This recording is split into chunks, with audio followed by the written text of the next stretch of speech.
छत्तीसगढ़ में मसीह कबीले ते हमला, मोदी सरकार जी मुजरमानी खामोशी, अक़लियत दुश्मन पॉलिसी बेनकाब थी वयूं। मसीह ख़ानदान ते हिंदुत्व टोलनि जा हमला मामूल जो हिस्सो बणियल आहिनि।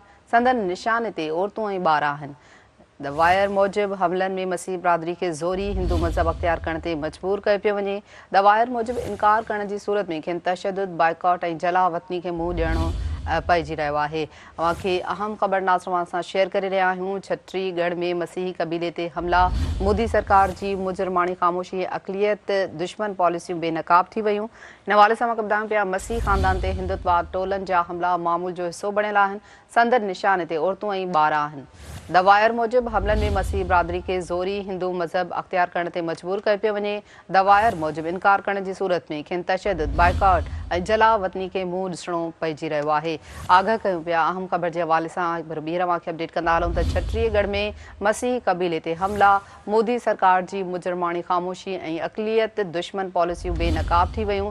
मसीह ख़ानदान ते हिंदुत्व टोलनि जा हमला मामूल जो हिस्सो बणियल आहिनि। संदन निशाने ते औरतूं ऐं ॿार आहिनि। द वायर मूजिबि हमलनि में मसीह बिरादरी खे ज़ोरी हिंदू मज़हब अख़्तियार करण ते मजबूर कयो पियो वञे। द वायर मूजिबि इनकार करण जी सूरत में खेनि तशद्दुद, बाइकॉट ऐं जला वतनी खे मुंहुं ॾिसणो पइजी रहियो आहे।